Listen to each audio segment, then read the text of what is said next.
Last approach है हमारा ये, ठीक है, हमारे सिलेबस के अकॉर्डिंग जो भी कंपैरेटिव पॉलिटिक्स में जो अप्रोच थे, ठीक है, मॉडर्न अप्रोच में, तो ये मॉडर्न अप्रोच का लास्ट अप्रोच है बच्चे, जिसको हम लोग न्यू इंस्टीट्यूशनल अप्रोच बोलते हैं। नव संस्थावाद का सिद्धांत या नव संस्थावाद उपागम जो है बच्चे, इस पर हम लोग क्या करेंगे, बातचीत करेंगे बच्चे। तो खास तौर से जो व्यवहारवादी विचारक थे बच्चे, जो व्यवहारवादी विचारक हैं बच्चे, वो जो तुलनात्मक राजनीति का बच्चे परंपरागत रूप से जो अध्ययन करने का तरीका था बच्चे, उन परंपरागत अध्ययन करने के तरीके को बच्चे व्यवहारवादी विचारकों के द्वारा क्या किया जाता है, अस्वीकार किया जाता है। वो बोलते हैं कि जो परंपरागत अध्ययन है तुलना करने का बच्चे, वो बहुत सीमित है, ठीक है, क्योंकि उसमें कुछ चीज़ों का सिर्फ क्या किया जाता है, अध्ययन किया जाता है, ठीक है। अगर हम किसी संस्था का अध्ययन कर रहे हैं तो उसके किसी एक ही चीज़ का हमने अध्ययन किया, उसके सभी क्षेत्रों का हम अध्ययन नहीं कर रहे हैं। तो व्यवहारवादी उपागम जो है बच्चे, वो परंपरागत अध्ययन को अस्वीकार कर दिया, जबकि वस्तुनिष्ठ अध्ययन पर बल दिया गया, और नव संस्थावादियों ने व्यवहारवादियों के वैज्ञानिक अध्ययन पद्धति एवं परंपरागत दृष्टिकोण के बीच में समन्वय एवं तथा सामंजस्य स्थापित करने का प्रयास किया, और परंपरागत उपागम में संस्थाओं का अध्ययन संविधान के द्वारा किया जाता था बच्चे। तो जो नव संस्थावादी ये सिद्धांत है बच्चे, जो नव संस्थावादी सिद्धांत है या नव संस्थावादी सिद्धांत से जुड़े हुए जो सिद्धांत कारक हैं बच्चे, वो क्या करते हैं, व्यवहारवादी सिद्धांत और जो परंपरागत सिद्धांत है बच्चे, उन दोनों को मिलाकर संस्थाओं का एक प्रकार से क्या करते हैं, अध्ययन करते हैं बच्चे। जो नव संस्थावादी सिद्धांत कारक हैं बच्चे, जो नव संस्थावादी सिद्धांत कारक हैं बच्चे, वो क्या कर देते हैं, व्यवहारवादी सिद्धांत, जो व्यवहारवादी सिद्धांत है बच्चे, और जो परंपरागत सिद्धांत है बच्चे, उन दोनों का उपयोग करके, दोनों को मिलाकर वो एक प्रकार से संस्थाओं का क्या करते हैं, अध्ययन करते हैं बच्चे। परंपरागत सिद्धांतों को भी नव संस्थावादी जो विचारक हैं वो कुछ परंपरागत सिद्धांतों को भी लेते हैं, और व्यवहारवादी सिद्धांत में तो बोला ही जाता है व्यवहारवादी सिद्धांतों के द्वारा कि किसी भी संस्था का या किसी भी घटना का अगर अध्ययन हमें करना है तो वो अध्ययन किस तरह से होना चाहिए, वैज्ञानिक तरीके से होना चाहिए। वैज्ञानिक तरीके से हम उस चीज का अध्ययन करेंगे, डाटा एकत्र करेंगे, और उस डाटा के आधार पर उस चीज को हम क्या करेंगे, समझाएंगे। तो ये एक अप्रोच होता है। तो समझ में आया, यानी नव संस्थावादी जो विचारक हैं बच्चे, जो नव संस्थावादी विचारक हैं, नियो जो इंस्टीट्यूशनलिस्ट अप्रोच है बच्चे, जो नियो इंस्टीट्यूशनलिस्ट अप्रोच है, वो क्या बोलता है कि हम व्यवहारवादी जो सिद्धांत हैं उसको भी अपने साथ लेंगे अध्ययन करते समय, और जो परंपरागत सिद्धांत है बच्चे उसे भी हम क्या करेंगे, अपने साथ रखेंगे, और उन दोनों को मिलाकर हम किसी भी संस्था का अध्ययन करेंगे, जो इंस्टीट्यूशन होता है, IMF का, वर्ल्ड बैंक का, WTO का, एशियन बैंक का बच्चे, ठीक है ना, और ब्रिक्स बैंक का, इस तरह की जो संस्थाएं होती हैं, सोशल इकोनॉमिक जो काउंसिल होती हैं, इन सभी चीज़ों का जो अध्ययन होना चाहिए बच्चे, वो परंपरागत रूप से नहीं होना चाहिए। वो अध्ययन किस तरह से होना चाहिए, संस्थाओं का जो अध्ययन होना चाहिए वो वैज्ञानिक तरीके से होना चाहिए। ये कौन बोलता है, नव संस्थावादी विचारक बोलते हैं। जो नव संस्थावादी विचारक बोलते हैं वो कि संस्थाओं का अध्ययन वैज्ञानिक रूप से किया जाए तथा इसे सामाजिक संदर्भ में भी देखा जाए। तो कोई संस्था है बच्चे, उसका वैज्ञानिक अध्ययन कर लीजिए, और समाज में वो संस्था किस प्रकार से कार्य करती है वो भी क्या होना चाहिए, अध्ययन होना चाहिए बच्चे। अब WTO को तो हमने क्या कर लिया, पढ़ लिया, ठीक है। WTO को हमने डाटा के WTO से संबंधित हमने तथ्य एकत्र किए बच्चे, और उस तथ्य के आधार पे हमने WTO की तारीफ बांधी। लेकिन WTO को सिर्फ वैज्ञानिक आधार पे अध्ययन नहीं करना, WTO जो है वो किस प्रकार से व्यवहारिक रूप में कार्य करता है उसका भी अध्ययन होना चाहिए बच्चे। दोनों तरह से अध्ययन होना चाहिए। संस्था का अध्ययन वैज्ञानिक रूप से भी होना चाहिए और सामाजिक संदर्भ में होना भी चाहिए बच्चे, कि वो समाज में किस प्रकार से संस्था जो है वो कार्य कर रही है बच्चे। आई बात समझ में? सेकेंड लाइन जो लिखा हुआ है बच्चे वो क्लियर हुआ। जबकि नव संस्थावादियों ने संस्थाओं का अध्ययन वैज्ञानिक रूप से किया तथा इसे सामाजिक संदर्भ में भी देखने का प्रयास किया। ये समझ में आ रही है बात?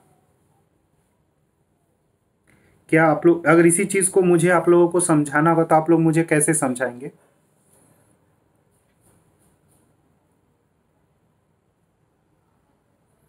कौन बोल रहा है बच्चे? कौन बोलेगा?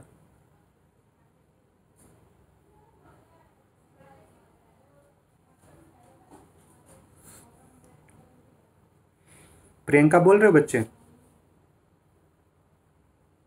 हाँ, रीड कर लो, अपना एक एग्जाम्पल सब बनाओ और सब बोलो, तो मेरे को पता चलेगा बच्चे कि नहीं ये चीज़ें समझ में आ रही हैं या नहीं आ रही हैं।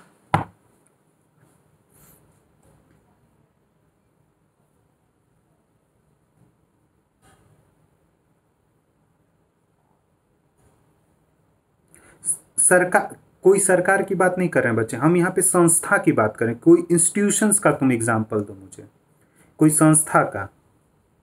ठीक है, कोई संस्था, चाहे वो इलेक्ट्रिसिटी बोर्ड से संबंधित कोई संस्था हो, जो भी संस्था, WTO, जैसे तुम लोगों को मैंने वर्ल्ड बैंक पढ़ा रखा है, IMF के बारे में भी बताया था, UNO के बारे में भी बताया था बच्चे। ठीक है, तो कहने का मतलब UN जो है, UNO जो है बच्चे, वो एक तो उसका अध्ययन हमें करना है तो वैज्ञानिक तरीके से अध्ययन किया जा सकता है। वैज्ञानिक अध्ययन का मतलब क्या होता है? UNO ने जितने भी कार्य किए हैं बच्चे, उससे संबंधित हमें क्या करना है? न्यूमेरिकल डाटा एकत्र करना है। नंबर में क्या करना है? डाटा एकत्र करना है, और उसके डाटा का विश्लेषण करके हमें UN के बारे में बताना है। तो इसको तो एक प्रकार से क्या बोला जाता है? वैज्ञानिक अध्ययन। एक तो अध्ययन करने का तरीका ये होता है। दूसरा अध्ययन होता है बच्चे कि जो UNO है वो समाज में किस प्रकार से कार्य कर रहा है, वो भी क्या होना चाहिए? उसका अध्ययन होना चाहिए।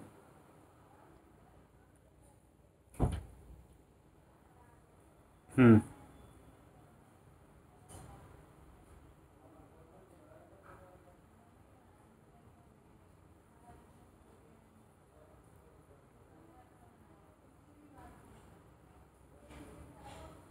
हम्म। आवाज कट रही है तो। हाँ, प्रियंका तुम्हारी आवाज कट कट के आ रही है बच्चे।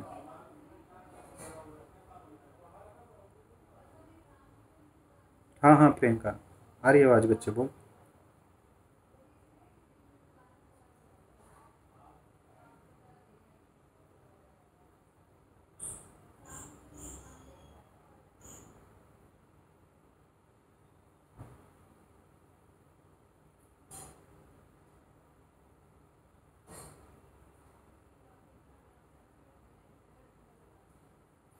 कोमल बताओगे बच्चे कुछ? इस लाइन का मतलब आप लोग क्या समझ रहे हो? इस चीज़ को तुम किस तरह से सामान्यीकरण करोगे बच्चे? इसका जनरलाइजेशन कैसे करोगे? तुम इस चीज़ को जनरलाइज कैसे करोगे, ये मैं जानना चाहता हूँ। जब जो लिखा हुआ है कि जबकि 9 संस्थावादियों ने संस्थाओं का अध्ययन वैज्ञानिक रूप से किया तथा इसे सामाजिक संदर्भ में भी देखने का एक प्रकार से क्या किया? प्रयास किया। इस चीज़ को तुम्हें मुझे समझाना है, या इस चीज़ को तुम लोग कैसे समझ रहे हो, या फिर ये जो लाइन लिखी हुई है इसको तुम लोग रट तो नहीं रहे हो?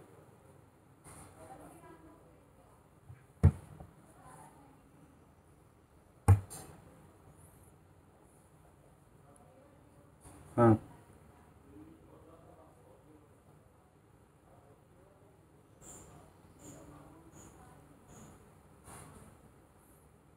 हाँ कोमल बोल बच्चे, नहीं हो पा रहा है।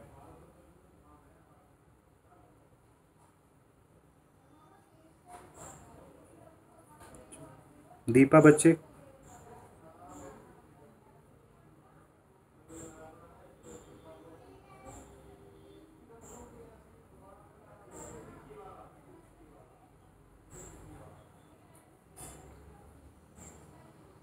हाँ, ये चीज़ है जैसे, हाँ हाँ हाँ हाँ दीपक बोलो, दीपा बोलो बच्चे।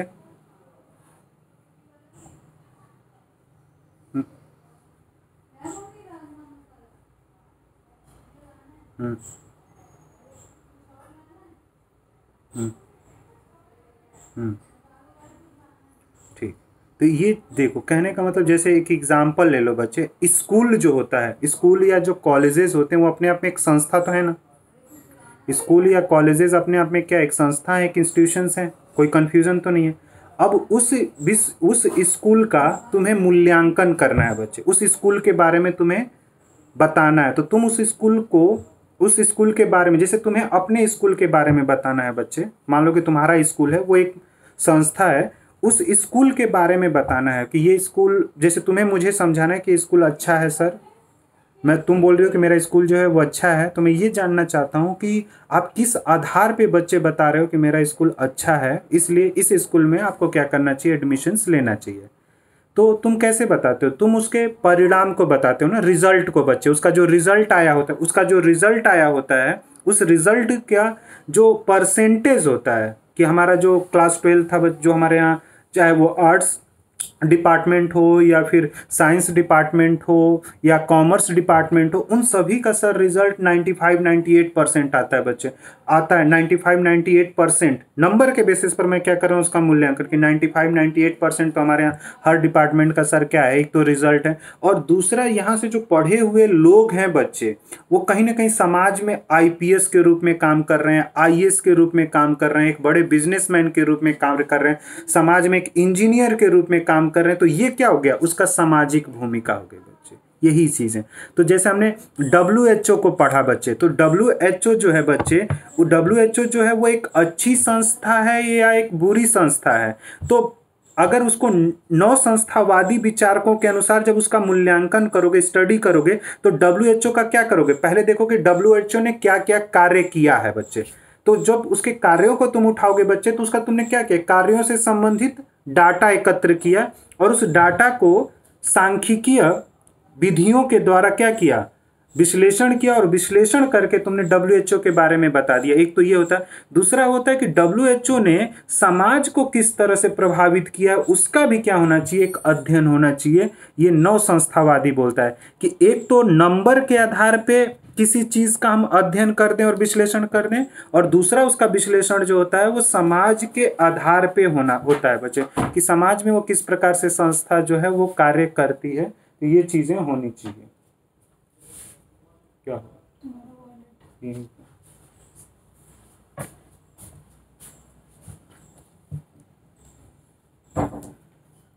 क्लियर हुआ बच्चे?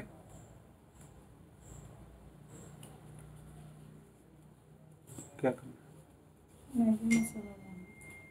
क्लियर है बच्चे? किसी को कंफ्यूजन कोई? अब तुम्हें कुछ एग्जाम्पल मिला रेफरेंस देने के लिए, कुछ तो पता चला ना कि किस तरह से चीज़ों का। तो ये लोग क्या बोलते हैं कि कोई भी संस्था होती है बच्चे, वो समाज में किस प्रकार से कार्य कर रही है उसका भी हमें अध्ययन करना है, और विज्ञान के नियमों के अनुसार, जो विज्ञान ने कुछ नियम बना रखे हैं, उन नियमों के अनुसार भी हमें क्या करना होता है, उसका अध्ययन करना होता है बच्चे। तो जो नव संस्थावादी होती है बच्चे, वो विज्ञान के द्वारा भी संस्थाओं का वैज्ञानिक तरीके से भी अध्ययन करता है, और समाज में उसकी क्या भूमिका है बच्चे, उसका भी एक प्रकार से क्या किया जाता है, अध्ययन किया जाता है। ये होता है नव संस्थावादी। जो विचारक हैं वो इस प्रकार से संस्थाओं का अध्ययन करते हैं। सिर्फ संस्थाओं का अध्ययन संविधान के आधार पर नहीं होना चाहिए बच्चे। संस्थाओं का अध्ययन सिर्फ संविधान के अनुसार नहीं होना चाहिए। संविधान में तो उस संस्था के बारे में हम बड़ी अच्छी अच्छी चीजें बोल रहे हैं, तो क्या संविधान के आधार पे तो हमने बोल दिया कि संस्था बड़ी अच्छी चीज है, लेकिन व्यवहारिक रूप में जब देखा जा रहा है तो संस्था तो कोई काम ही नहीं कर रही है बच्चे। तो क्या उस संस्था को हमें पूरी तरह से एक अच्छा संस्था बोलना चाहिए?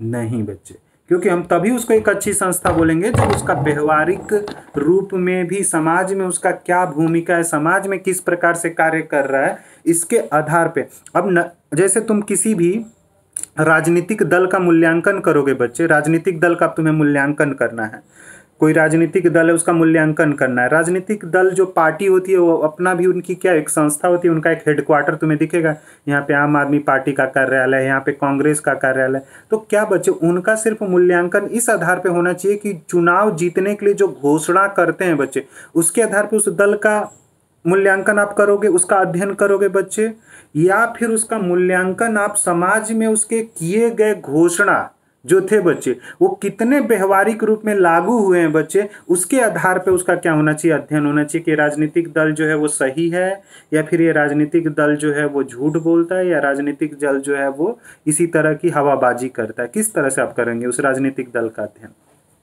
तो आप बोलते हो कि सर एक तो मैंने उसने संविधान में, अपने संविधान में क्या क्या चीजें बोले उसके अनुसार अध्ययन कर दिया, एक तो मैंने, और दूसरा मैं जाकर देखूंगा भी सर कि उसने जितनी भी नीतियों की घोषणा की थी, उन नीतियों को उसने कितना व्यवहारिक रूप में समाज में लागू किया है बच्चे। इसके आधार पर भी क्या होना चाहिए, अध्ययन होना चाहिए। ये न्यू इंस्टीट्यूशनलिस्ट अप्रोच है बच्चे, वो यही बोलता है। जो न्यू इंस्टीट्यूशनलिस्ट अप्रोच होता है वो बोलता है कि संविधान के आधार पर अध्ययन नहीं करना है, संविधान के साथ साथ व्यवहारिक रूप में समाज में वो किस तरह से कार्य कर रहा है उसका भी क्या होना चाहिए, एक अध्ययन होना चाहिए बच्चे। ठीक है ना। जिस तरह से चीजें बोली गई हैं वो तो मैं पढ़ के समझ गया कि ये चीज होती है बच्चे, लेकिन उसका अध्ययन जो होना चाहिए बच्चे वो व्यवहारिक रूप में भी होना चाहिए। आई बात समझ में। जैसे तुम्हारा मूल्यांकन जब मैं करूंगा बच्चे, तो ये नहीं कि तुम्हारा मूल्यांकन सिर्फ मैं तुम्हारे आए हुए रिजल्ट के आधार पे तुम्हारा मूल्यांकन होगा। तुम्हारा मूल्यांकन कंप्लीट तब होगा बच्चे जब मैं तुम्हारे व्यक्तित्व को समाज में देख रहा हूँ कि सही में कोमल जो है या दीपा जो है वो बाकी लोगों को काफ़ी मदद करती हैं, हेल्प करती हैं। ठीक है, तो उन आधारों पे भी क्या होना चाहिए, एक मूल्यांकन होना चाहिए। तो ये तो बहुत जनरल एक एग्जांपल हो गया। यहाँ पे इंस्टीट्यूशंस जो होते हैं बच्चे, उनका अध्ययन दो तरीके से होता है। एक तो संविधान के अनुसार अध्ययन करिए कि संविधान में क्या उस इंस्टीट्यूशन के बारे में बोला गया, और वो इंस्टीट्यूशन व्यवहारिक रूप में समाज में किस तरह से कार्य कर रहा है उसका भी क्या होना चाहिए, अध्ययन होना चाहिए। जैसे अब schedule caste scheduled tribes commission है बच्चे, तो संविधान में क्या क्या बोला गया, एक तो अध्ययन ये हो गया। दूसरा अध्ययन क्या होगा कि समाज में ये किस प्रकार से कार्य कर रहा है, तब जाकर शेड्यूल कास्ट और शेड्यूल ट्राइब्स कमीशंस के बारे में हम पूरी तरह से बोल सकते हैं कि नहीं, ये जो कमीशन है बच्चे वो कहीं ना कहीं जो हमारे यहाँ दलित लोग थे, जो पिछड़े लोग थे, उनकी बहुत सारी समस्याओं को हल करने में क्या किया है, मदद किया। तब जाकर वो कंप्लीट उसकी स्टडी होती है बच्चे। अब जहाँ तक लगता है मेरे को ये लाइन तुम लोगों को अब क्लियर हो चुका होगा। क्लियर है इंस्टीट्यूशनलिस्ट, न्यू इंस्टीट्यूशनलिस्ट अप्रोच क्या होता है, ये क्लियर हुआ बच्चे। ठीक है बच्चे। अब तुमसे अगर कोई पूछेगा कि न्यू इंस्टीट्यूशनलिस्ट अप्रोच है बच्चे, जो न्यू इंस्टीट्यूशनलिस्ट अप्रोच है या नव संस्थावाद उपागम जो है वो क्या है, तो क्या बताएंगे मुझे आप लोग बताइए एक एक बार सब लोग। कोमल सबसे पहले बताएगी कि नव संस्थावाद उपागम क्या है, फिर दीपा मैम बताएंगी और फिर प्रियंका बताएगी मुझे। चलो कोमल बताओ बच्चे।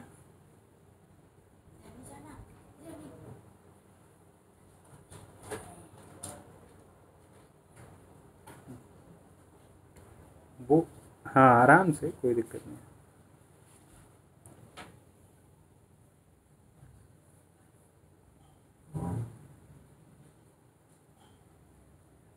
किसका किसका किसका वैज्ञानिक अध्ययन किसका करते हैं? जो वैज्ञानिक अध्ययन करोगे किसका करोगे? लोगों का अध्ययन करती हो, संस्था का करती हो, किसका करती हो?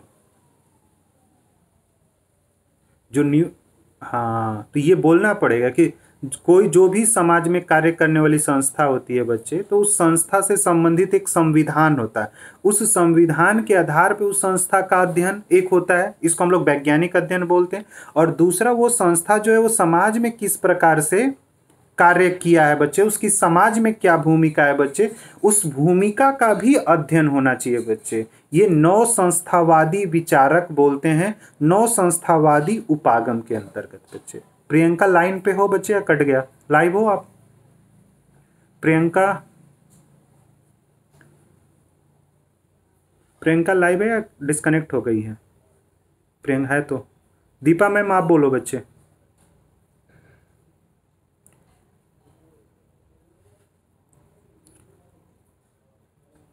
हाँ बच्चे।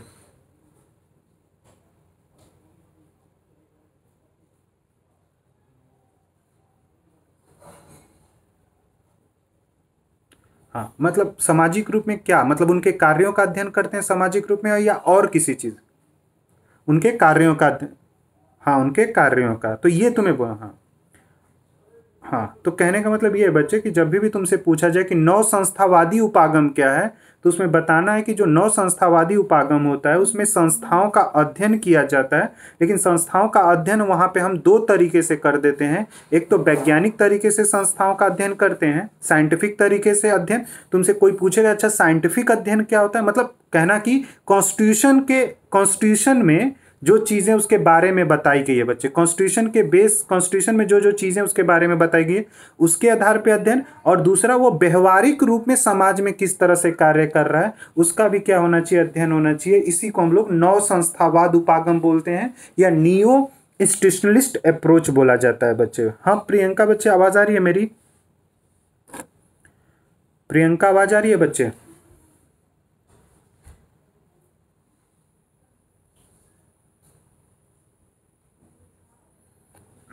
ठीक है बच्चे, चलो यहाँ तक तुम लोगों ने समझ गए होगे। ठीक, हाँ नेटवर्क इश्यूज हो रहा है हर जगह बच्चे आज। ठीक है कोई नहीं, चलो तो सेकंड। हाँ प्रियंका बच्चे बोल रही हो कुछ?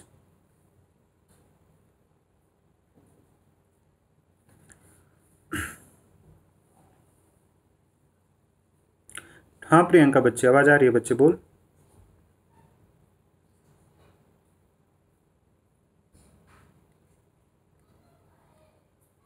चलो ठीक है, आगे मैं बता देता हूँ बच्चे। ठीक है, एक नाम इसमें आता है जेम्स जी मार्च और जॉन ओल्सन। इन्होंने एक पेपर लिखा था बच्चे, एक पेपर पब्लिश्ड हुआ था इन दोनों के द्वारा jointly, the new institutionalist organisations basis of the politics.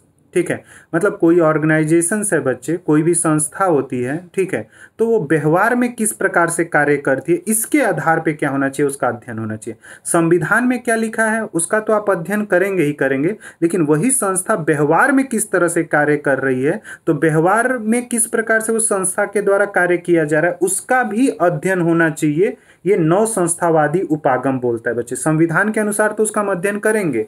जैसे यूएनओ के बारे में बच्चे, यूनाइटेड नेशन ऑफ ऑर्गेनाइजेशन जो है बच्चे, जब तुम यूएनओ से पूछा जाए कि यूएन जो है बच्चे वो एक ताकतवर संगठन है या यूएन जो है वो एक कमजोर संगठन है, ठीक है, यूएनओ जो है बच्चे, यूनाइटेड नेशन ऑफ ऑर्गेनाइजेशन जो है वो एक ताकतवर संगठन है या यूनाइटेड नेशन ऑफ ऑर्गेनाइजेशन एक कमजोर संगठन है बच्चे, आप लोग क्या तर्क दोगे उसके ऊपर? दीपा तुम्हारे अनुसार ताकतवर है, किस आधार पे बच्चे ताकतवर बोल रहे हो, क्या तर्क है? उसको तुम बोल रहे हो कि यूनाइटेड नेशन ऑफ ऑर्गेनाइजेशन जो है वो ताकतवर है बच्चे, तो किस आधार पे तुम बोल रहे हो कि वो संगठन जो है वो ताकतवर संगठन है? तर्क दो मुझे, बताओ। जो भी तुम्हें लग रहा हो, जो तुम महसूस करती हो, गेस भी कर सकते हो, उसमें कोई दिक्कत नहीं है।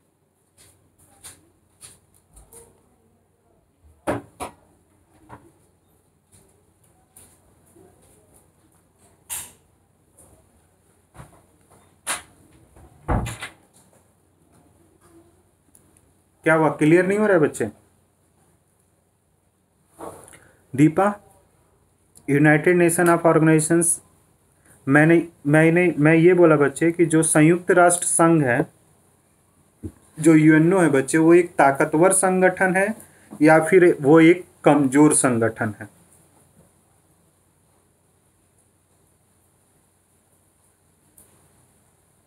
ताकतवर है तो कि हाँ, व्यवहारिक रूप में, हाँ बच्चे व्यवहारिक रूप में आवाज आ रही है बच्चे, बोल।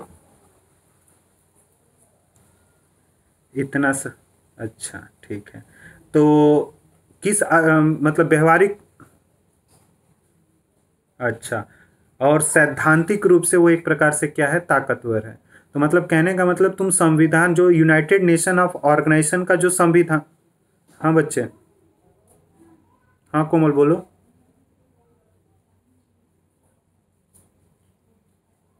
कोमल बच्चे बोल।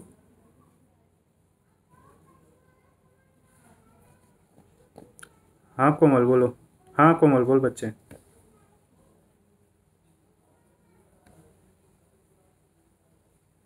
हम्म,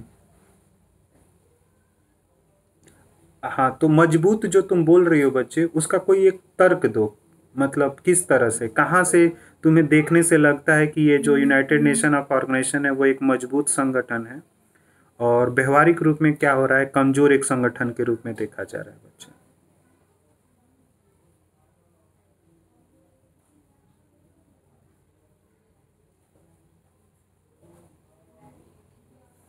चलो मैं बता देता हूँ।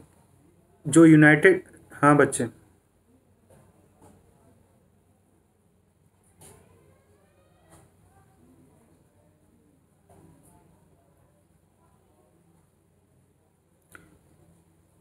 चल रहे बच्चे, दीपा आवाज आ रही है बच्चे? ठीक है बच्चे, देख क्वेश्चन मैंने जो रखा था कि यूनाइटेड नेशन ऑफ ऑर्गेनाइजेशन एक स्ट्रांग ऑर्गेनाइजेशन है या यूनाइटेड नेशन ऑफ ऑर्गेनाइजेशन एक कमजोर ऑर्गेनाइजेशंस है, तो इसको मुझे अब चेक करना है कि ताकतवर है या कमज़ोर है बच्चे।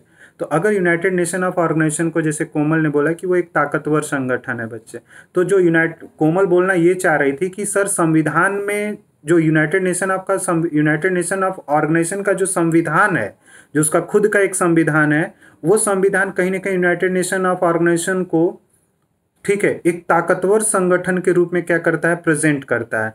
लेकिन जब यूनाइटेड नेशन ऑफ ऑर्गेनाइजेशंस की जो डिसीजंस होती हैं बच्चे, जब उस डिसीजंस को हम लोग देखते हैं बच्चे, तो उस डिसीजंस के अनुसार हमें लगता है कि यूनाइटेड नेशन ऑफ ऑर्गेनाइजेशन जो है वो बहुत ताकतवर एक संगठन नहीं है। व्यवहारिक रूप में वो ताकतवर संगठन नहीं है। सैद्धांतिक रूप में अगर वो ताकतवर संगठन है तो इसलिए वो सैद्धांतिक रूप में ताकतवर संगठन है क्योंकि उसका संविधान देखने से हमें लग रहा है कि वो एक ताकतवर संगठन है। वो विश्व में विकास के लिए बना हुआ है, विश्व में सुरक्षा के लिए बना हुआ है, विश्व में शांति के लिए बना। जबकि व्यवहारिक रूप में देखा जाता है कि यूनाइटेड नेशन ऑफ ऑर्गेनाइजेशन विश्व में शांति स्थापित नहीं कर पाता है। अगर अशांति जैसी चीजें उपस्थित हो जाती है तो व्यवहारिक रूप में तो यही देखा गया कि अमेरिकी हस्तक्षेप के द्वारा कहीं ना कहीं विश्व में क्या किया जाता है, शांति को स्थापित किया जाता है। तो मैंने किसी संस्था का मूल्यांकन दो तरीके से कर दिया बच्चे। एक तो उसके संविधान के अनुसार उस संस्था के बारे में बता दिया, और दूसरा उसके कार्यों के आधार पर हमने क्या कर दिया, उस संस्था को बता दिया बच्चे। भारत एक ताकतवर देश है या भारत एक कमजोर देश है बच्चे? भारत जो है वो एक शक्तिशाली देश है या फिर भारत जो है, नहीं, क्वेश्चन ये है कि क्या भारत एक महाशक्तिय देश है? भारत को एक महाशक्तिय देश के रूप में आप देखते हो? क्यों भारत एक महाशक्ति नहीं है? क्यों बता? किस आधार पे? सैद्धांतिक आधार पे भी तुम्हें जवाब देना पड़ेगा और व्यवहारिक रूप में।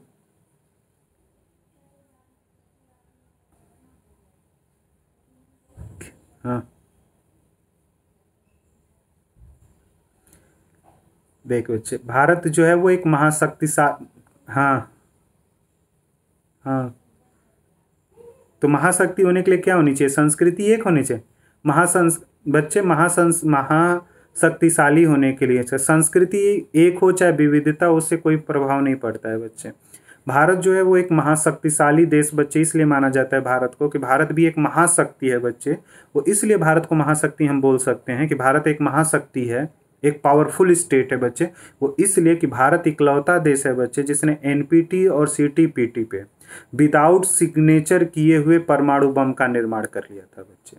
और जितनी भी न्यूक्लियर तकनीकी उन्हीं देशों को प्रदान हो रही थी बच्चे जिन्होंने एनपीटी और सीटीबीटी पे साइन किया था। लेकिन आज के समय में बच्चे, या 90 के बाद अगर देखा जाए, 98 के बाद देखा जाए, तो भारत ने बिना एनपीटी और सीटीबीटी पे सिग्नेचर किए हुए बच्चे सारा का सारा न्यूक्लियर टेक्नोलॉजी क्या हो रहा है, प्राप्त कर रहा है बच्चे। और भारत कोशिश ये भी कर रहा है कि बिना एनपीटी और सीटीबीटी पे साइन किए हुए न्यूक्लियर सप्लायर ग्रुप का क्या बन जाऊं, मैं सदस्य बन जाऊं, एनएसजी का सदस्य बन जाऊं।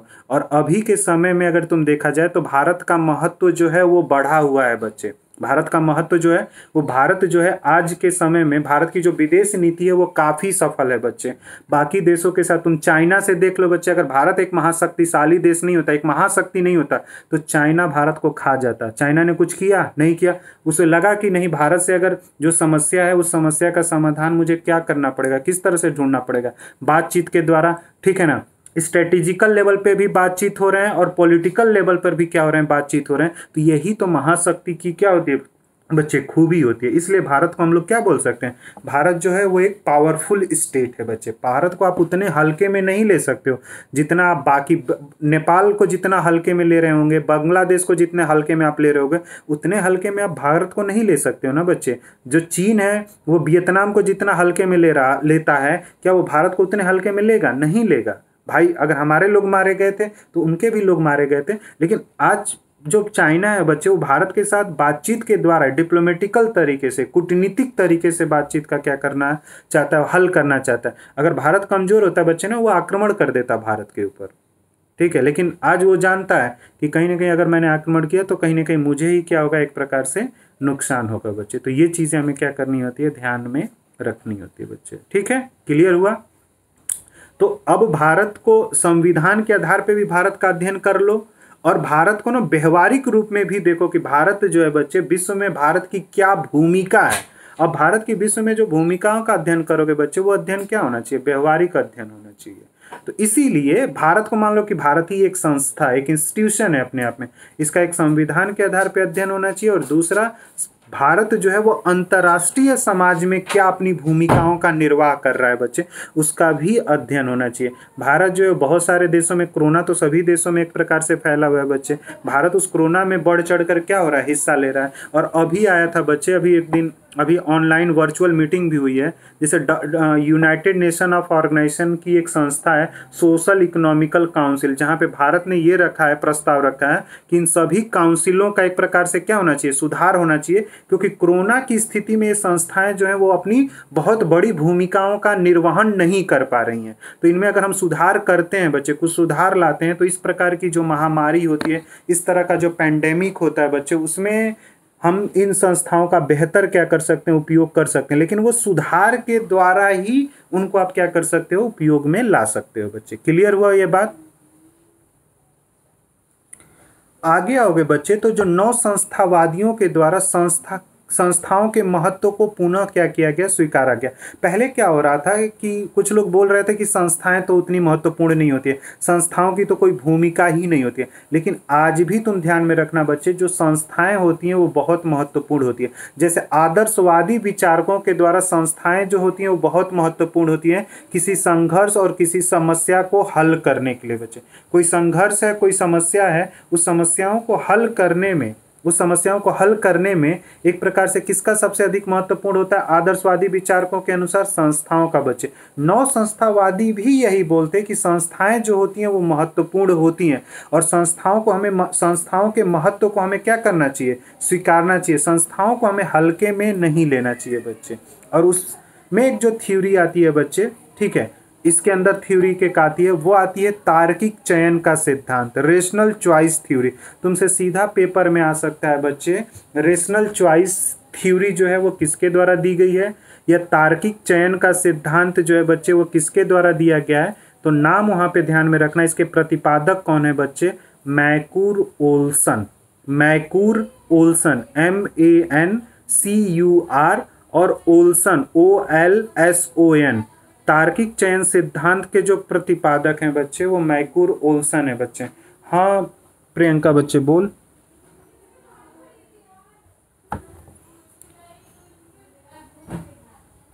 एक मिनट रुको, मैं फिर से डिस्कनेक्ट करता हूं और फिर से मैं बताता हूं बच्चे।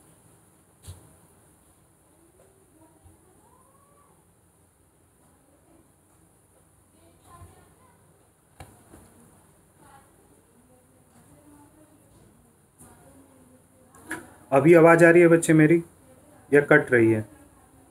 मैंने ये बोला बच्चे, तार्किक चयन का सिद्धांत जो है वो सिद्धांत के प्रतिपादक जो हैं, तार्किक चयन सिद्धांत के जो प्रतिपादक हैं बच्चे, उनका नाम है मैकूर ओल्सन। जो रेशनल चॉइस थ्योरी है बच्चे, उसके प्रोपाउंडर जो हैं बच्चे वो मैकूर ओल्सन है बच्चे। मैकूर ओल्सन, ये नाम याद रखना पड़ेगा बच्चे। और तार्किक जो चयन का सिद्धांत है बच्चे, जो तार्किक चयन सिद्धांत है बच्चे, ये तार्किक चयन का सिद्धांत जो है वो व्यक्ति को एक विवेकशील प्राणी ये व्यक्ति को एक विवेकशील प्राणी मानता है बच्चे। जो तार्किक चयन सिद्धांत है बच्चे, वो व्यक्ति को क्या मानता है, विवेकशील प्राणी मानता है बच्चे। और व्यक्ति जो है बच्चे, वो व्यक्ति जो होता है वो अपने लाभ को क्या करना चाहता है, बढ़ाना चाहता है। व्यक्ति जो होता है, क्योंकि व्यक्ति विवेकशील होता है बच्चे, तो वो वही कार्य करता है या उसी प्रकार का कार्य करना चाहता है जिससे कि उसे ज़्यादा से ज़्यादा क्या हो बच्चे, लाभ प्राप्त हो बच्चे।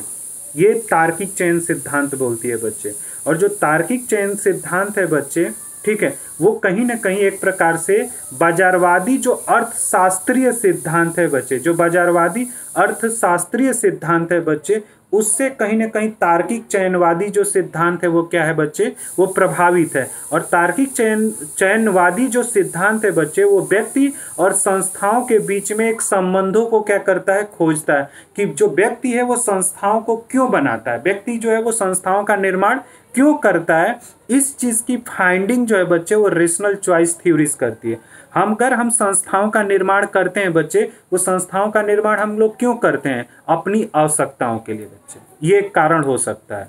हमने अगर राज्य बनाया है बच्चे, तो हमने राज्य क्यों बनाया है, व्यक्तियों ने राज्य को क्यों बनाया था, व्यक्तियों ने राज्य का निर्माण क्यों किया था। तो तुम सामाजिक समझौते के सिद्धांत को पढ़ते हुए बोलते हो कि व्यक्ति ने जो राज्य जैसी संस्थाओं का निर्माण जो किया था वो स्वतंत्रता के लिए, संपत्ति के लिए, ठीक है, प्राकृतिक अधिकारों के लिए किया था। ये भी तुम बोल सकती हो कि जो राज्य जैसी संस्थाओं का निर्माण जो व्यक्ति कर रहा है वो कहीं ना कहीं अपनी सुरक्षा के लिए कर रहा है। या तुम ये भी बोल सकती हो कि राज्य जैसी जो संस्थाएं होती हैं बच्चे, वो व्यक्ति के व्यक्तित्व का एक प्रकार से क्या करती हैं, विकास करती हैं। तो ये जो तार्किक चयन का सिद्धांत है बच्चे, वो ये खोजने की कोशिश करता है कि व्यक्ति और संस्था के बीच क्या संबंध है, व्यक्ति जो है वो संस्थाओं का निर्माण क्यों करता है।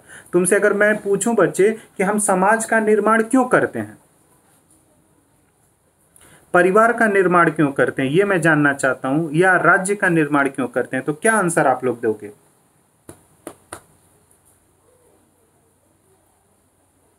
आवाज आ रही है बच्चे।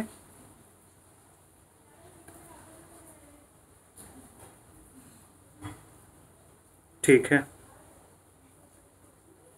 तो यही मतलब जैसे कोमल ने बोला, सुरक्षा हो सकता है, विकास हो सकता है, लाभ हो सकता है, इन सभी चीज़ों को ध्यान में रखकर कहीं ना कहीं बच्चे हम लोग क्या करते हैं, एक प्रकार से चीज संस्थाओं का क्या करते हैं, निर्माण करते हैं। तो जो संस्थाएं हैं बच्चे वो क्यों निर्मित हो रही हैं ना, ये मुझे पता करना है। और वो पता किसके द्वारा किया जा सकता है, रेशनल चॉइस थ्योरीज के द्वारा। संस्था और जो लोग हैं बच्चे, जो संस्था है और जो व्यक्ति है, उनके बीच में क्या संबंध है बच्चे, ये खोजना है। तो उसको किस के द्वारा खोजा जा सकता है, रेशनल चॉइस थ्योरीज के द्वारा। और रेशनल चॉइस थ्योरीज ये बताई थी कि व्यक्ति ने संस्थाओं का जो निर्माण किया है बच्चे, वो अपने हितों के लिए करता है, अपने फायदे के लिए करता है, अपने विकास के लिए कहीं ना कहीं वो संस्थाओं का क्या करता है, निर्माण करता है बच्चे। समझ में आया रेशनल चॉइस थ्योरीज बच्चे। रेशनल चॉइस थ्योरीज क्लियर है बच्चे या नहीं, आवाज कटी की आ रही है। दीपा बच्चे, रेशनल चॉइस थ्योरी समझ में आई। ठीक है बच्चे, जो नेक्स्ट इसी में नौ संस्थावादी जो सिद्धांत है बच्चे, उसी में एक और सिद्धांत आता, उसी से संबंधित है। नौ संस्थावादी सिद्धांत से बच्चे, एक जगह पे तुमने संस्थाओं का अध्ययन व्यक्ति के आधार पे किया, ठीक है, संस्थाओं का अध्ययन किसके आधार पे कर रहे हो, व्यक्ति के आधार पे कर रहे हो। जो दूसरी थ्योरी है बच्चे संस्थाओं से संबंधित, वो बोल रही है कि संस्थाओं का जो अध्ययन होना चाहिए वो संस्कृति के आधार पे होना चाहिए और मूल्यों को हमें क्या करना पड़ेगा, समझना पड़ेगा। तो जो व्यक्ति होता है बच्चे, उस व्यक्ति के संस्कृति को समझना पड़ेगा और व्यक्ति के मूल्यों को समझना पड़ेगा, तब जाकर आप संस्थाओं के बारे में आप क्या कर सकते हो, कुछ चीज़ों को समझ सकते हो। यानी संस्कृति और मूल्य भी एक प्रकार से मदद करते हैं बच्चे संस्थाओं को समझने के लिए। ये संस्कृति या नव संस्थावाद बोलता है। कल्चरल जो न्यू इंस्टीट्यूशनलिज्म है बच्चे, वो बोलता है कि संस्थाओं का अध्ययन संस्कृति और मूल्य के आधार पर होना चाहिए बच्चे। तो संस्कृति तो संस्था की नहीं होती है, संस्कृति जो होती है वो व्यक्ति की होती है और व्यक्ति के मूल्य होते हैं बच्चे। तो व्यक्ति के मूल्य और व्यक्ति के संस्कृति के आधार पर ही संस्थाओं का क्या होना चाहिए, अध्ययन होना चाहिए। क्योंकि संस्थाओं में व्यक्ति जो है वो कार्य करता है, या संस्थाओं में जो व्यक्ति का व्यवहार होता है बच्चे वो कार्य करता है। इसलिए संस्था का अध्ययन जो होना चाहिए वो किसके आधार पर होना चाहिए, संस्कृति और मूल्य के आधार पर होना चाहिए बच्चे। क्लियर है।